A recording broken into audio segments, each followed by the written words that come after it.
7.2 Deformação em uma barra de seção circular.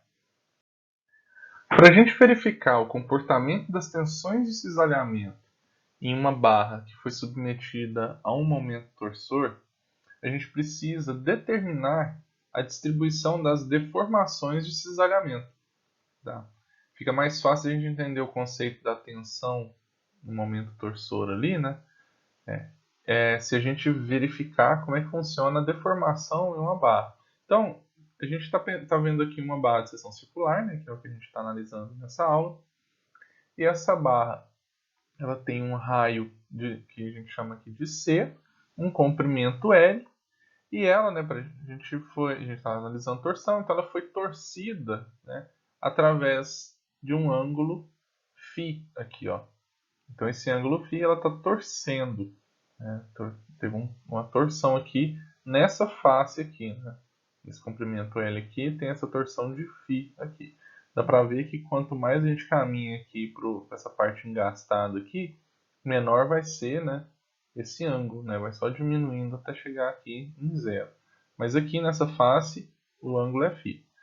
Então, a gente não quer analisar só o caso, né, da superfície exterior aqui, né? A gente vai pegar então uma parte aqui, né, dessa seção circular, um raio qualquer aqui dentro, né, que seja menor que C, e vamos chamar de ρ, tá?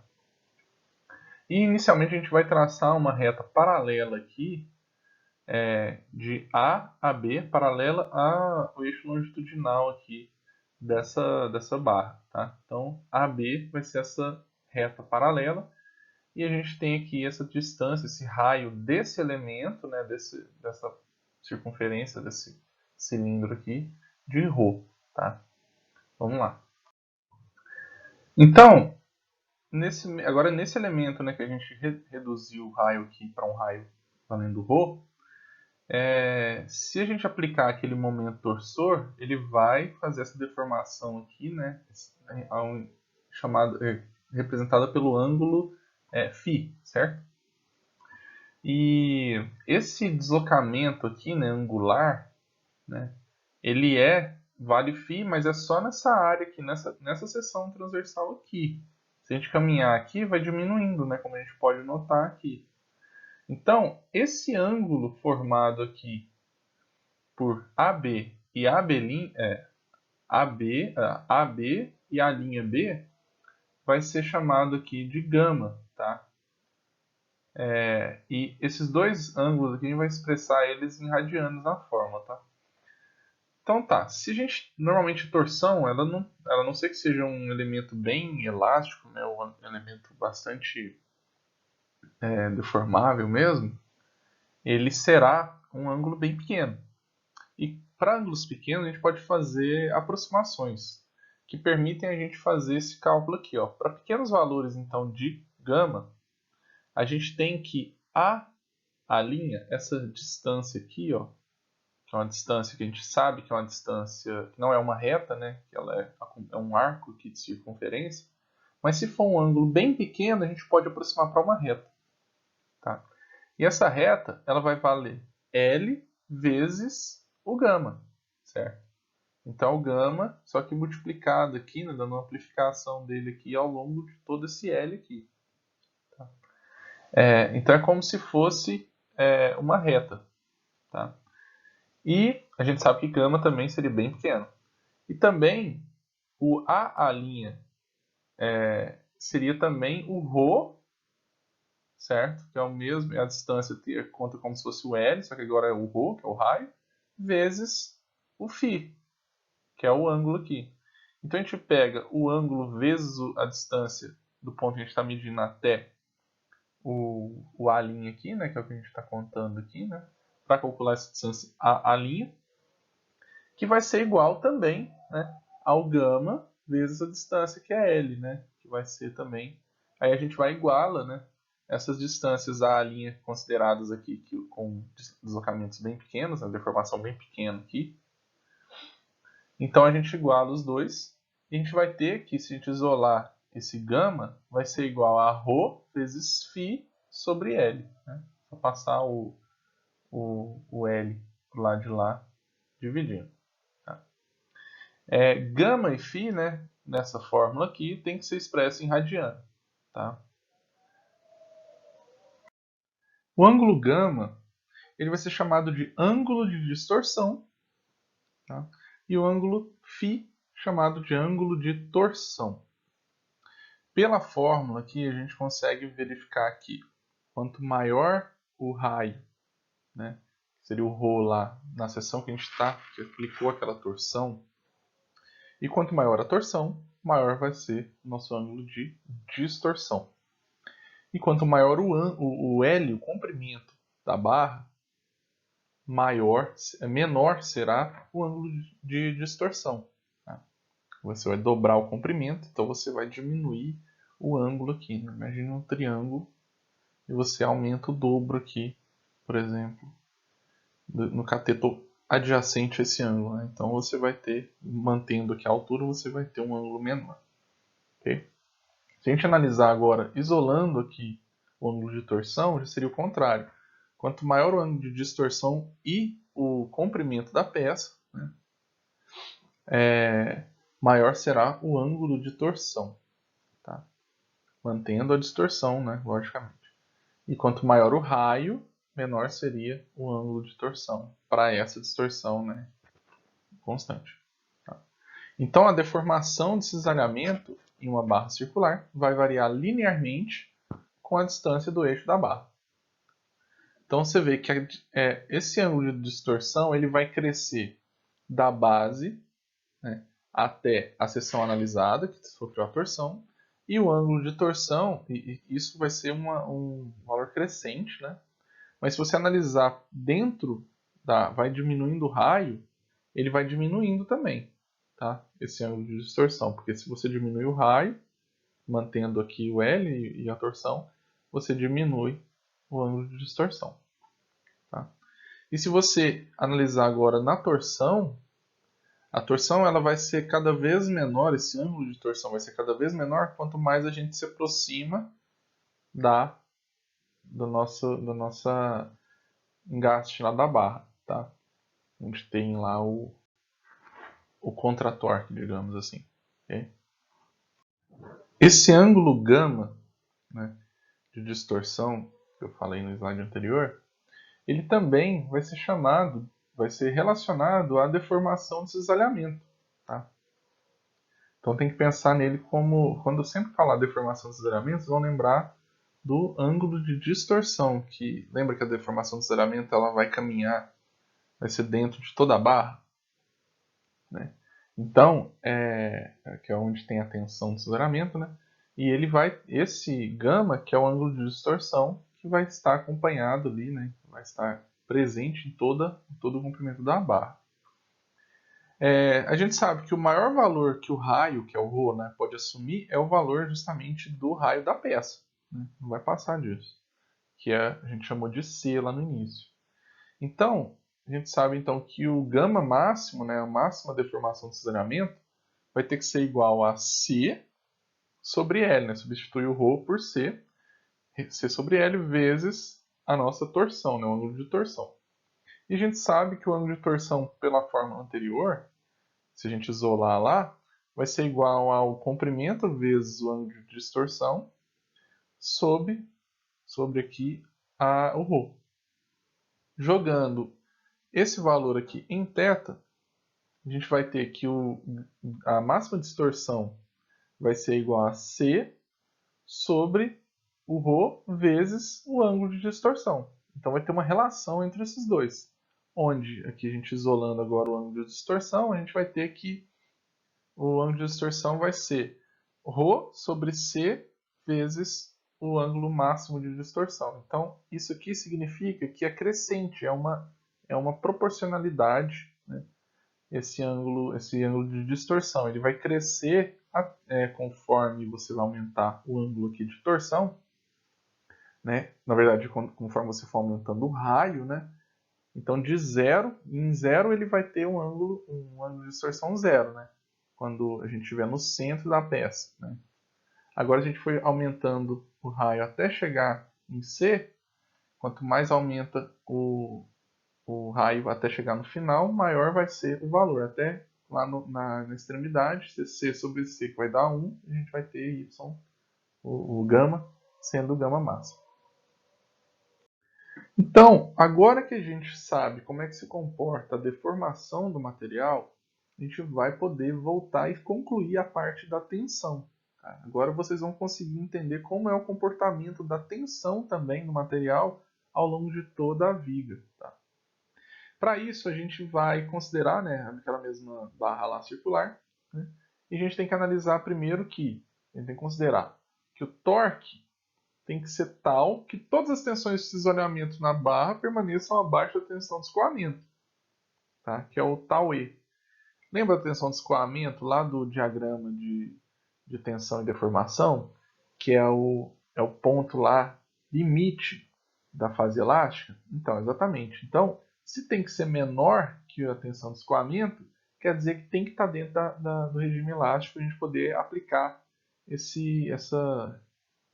fazer esses cálculos aqui, tá?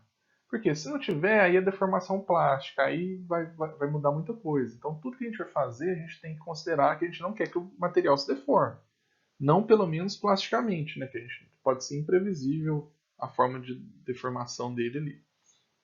Então, a gente vai trabalhar sempre no regime elástico. E no regime elástico, a gente sabe que existe a lei de Hooke, né? Que tem uma proporção ali da tensão com a deformação. Tá? Segundo aquele gráfico lá, diagrama lá de esforço, de tensão e deformação. Tá? Aquele gráfico que a gente viu, a gente calculava o modo de elasticidade do material, que era aquele E lá. Só que era no ensaio de tração, certo? Então a gente tinha lá o sigma sendo igual a E vezes o epsilon, né, que era a deformação longitudinal, né, específica daquele material. Aqui nesse caso, a gente teria que fazer um ensaio de torção. Tá? Então tem uns ensaios de torção também.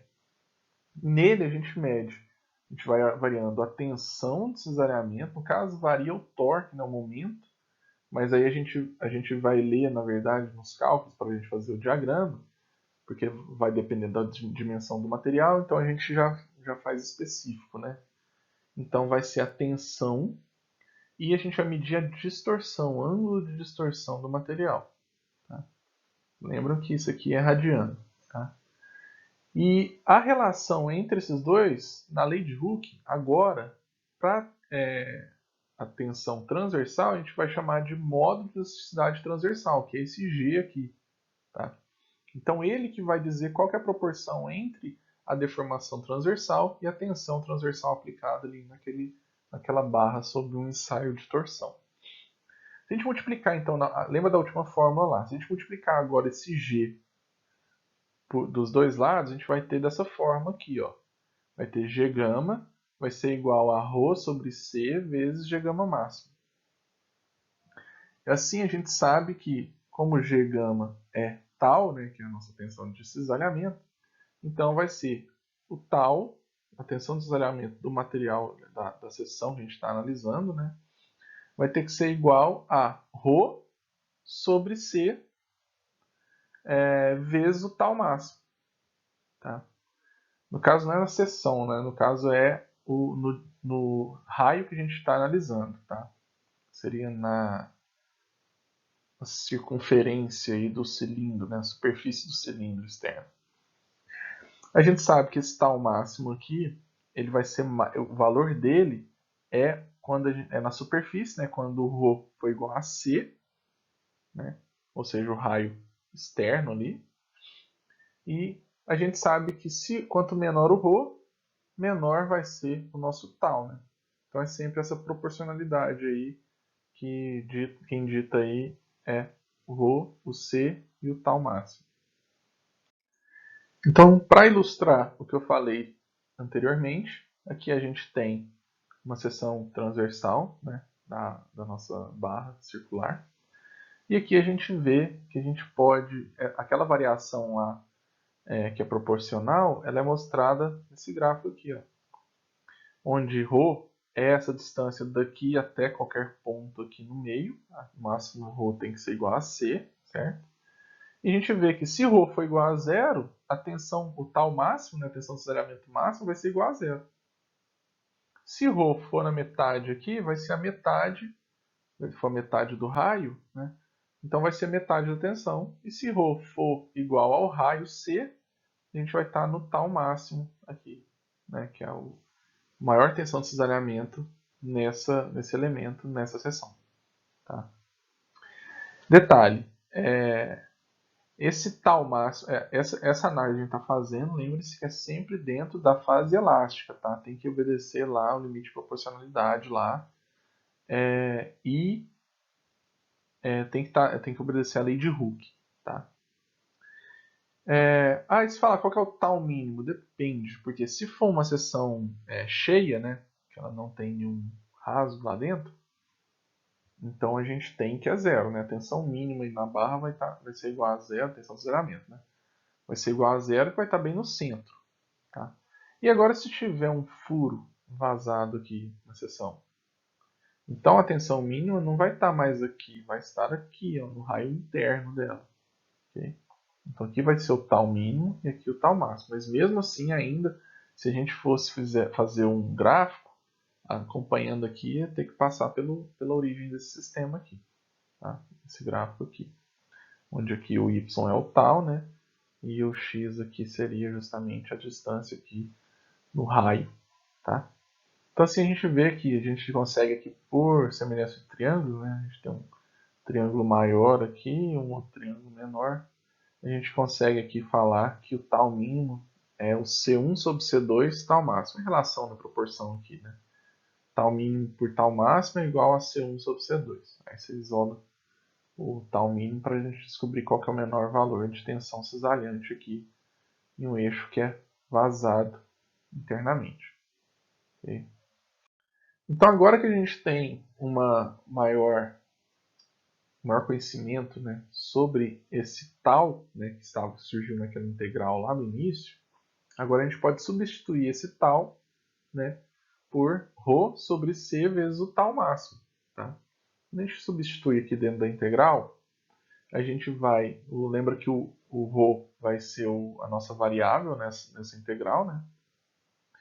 E a gente vai tirar tudo da integral que for constante, né? Que é o tal máximo e o raio da peça, né? O raio da superfície ali, né? do cilindro. Lá dentro vai ficar então a integral de ρ ao quadrado dA. A gente sabe que ρ é a distância do centro, né, do eixo, até o elemento que a gente está analisando, que tem uma área dA. Isso aí lembra vocês alguma coisa?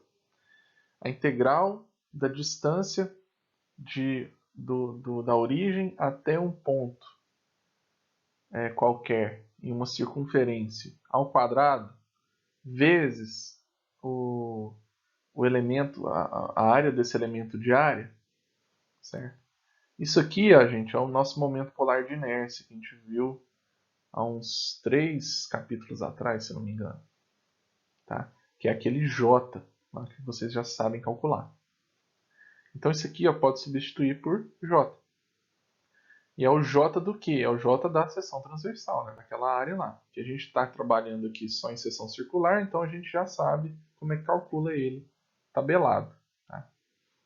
Então, o nosso torque, né, o somatório dele lá, vai ser agora igual a tal máximo, né, tensão de cisalhamento máximo desse material, vezes o momento polar de inércia sobre o raio da peça. Aqui eu posso saber o torque, porque vai ter que ser igual ao contra-torque. O momento polar de inércia eu adquiro através do cálculo, tendo as dimensões da área, sabendo qual figura geométrica é. A gente está analisando só a seção circular, fica mais fácil ainda. E C é o raio da peça. O que ficou faltando a gente saber é a tensão de cisalhamento máximo. Agora é só isolar. Se a gente isolar então a tensão de cisalhamento máximo, a gente vai ter que o nosso tal máximo vai ser igual ao torque vezes o raio da peça dividido pelo momento polar de inércia. E é assim que a gente vê como é que calcula a tensão máxima de cisalhamento em uma barra de seção circular, né, sob torção. Também podemos escolher uma seção, né, uma distância ρ qualquer lá dentro, né, um raio menor lá dentro, e substituir pelo C, né, para a gente encontrar qual que é a tensão de cisalhamento dentro da peça também.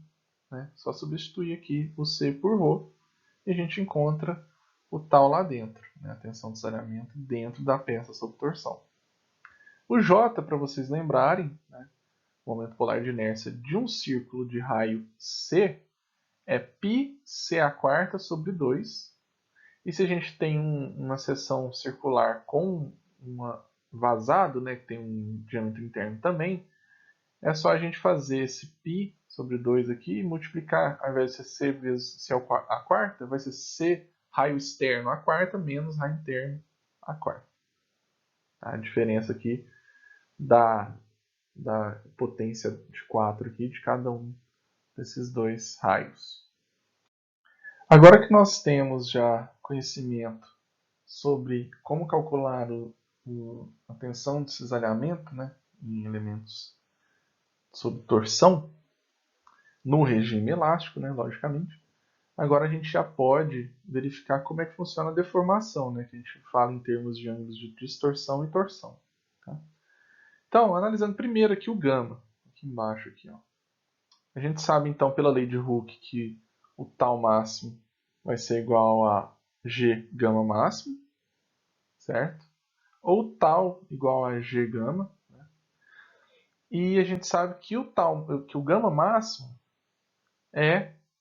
a gente então isolando, né, o gama máximo vai ser tau máximo sobre G, a gente sabe que tau máximo vai ser TC sobre J. Então, se a gente dividir o TC sobre J por G, vai ser TC sobre JG, vai ser o nosso gama máximo. Lembra lá da proporcionalidade, né? A gente tem a relação linear. Então, se a gente quiser achar o gama em um raio menor que C, a gente chama esse raio de ρ e substitui aqui em C. Tá? Então, o gama de ρ vai ser igual a Tρ sobre JG também. E para achar o ângulo de torção, a gente tem que usar essa fórmula aqui, né? Analisar ela aqui, que a gente sabe que o gama máximo é igual a C sobre L vezes o ângulo de torção, ou gama, né, sozinho, igual a ρ sobre L vezes o ângulo de torção. Logicamente, o gama dá aquele raio ρ. Né? Então, se a gente fizer pegar esse valor aqui, TC sobre JG, e colocar aqui nesse lugar, né, no lugar de gama máximo aqui nessa equação, nós poderemos isolar o ângulo de torção. Primeiro a gente vai ter que cortar o C aqui com o C do outro lado, né? E depois isolar o ângulo de torção. Cortando o C aqui, a gente vai ter então o φ sobre L vai ter que ser igual ao T, então, o momento torsor sobre o momento de inércia, o momento polar de inércia vezes o módulo de elasticidade transversal. E isolando então o ângulo de torção, a gente vai ter que o ângulo de torção vai ser igual a o torsor, momento torsor, vezes o comprimento da peça, né? A gente está analisando o comprimento até a seção que a gente está analisando, vezes dividido pelo momento polar de inércia dessa área aqui, analisada, dividido por G, que é o módulo de elasticidade que tem relação com o material, né, da barra. Okay? Então tem aí várias formas para vocês poderem utilizar para calcular tanto tensões máximas quanto as tensões internas, né, da seção, de seções, né, de tensões de cisalhamento de uma seção circular, né, uma barra de seção circular submetida a momentos de torção, e também as deformações, né, tanto a deformação aqui que relaciona ao ângulo de distorção, que é o gama, quanto aqui a deformação aqui, no caso isso aqui não é uma deformação, tá, pessoal? Isso aqui é só um deslocamento circular, que é uma rotação dessa área aqui. Ela não se deformou essa área, ela foi rotacionada. Quem se deforma é ao longo de L, tá? Por isso que a gente fala que a deformação de um elemento sob torção é o ângulo de distorção, tá? Então a gente sabe já encontrar todos os ângulos, né, tanto o gama quanto o φ, e também os taus, né, que é as tensões de cisalhamento. Então agora a gente já pode praticar fazendo algum exercício.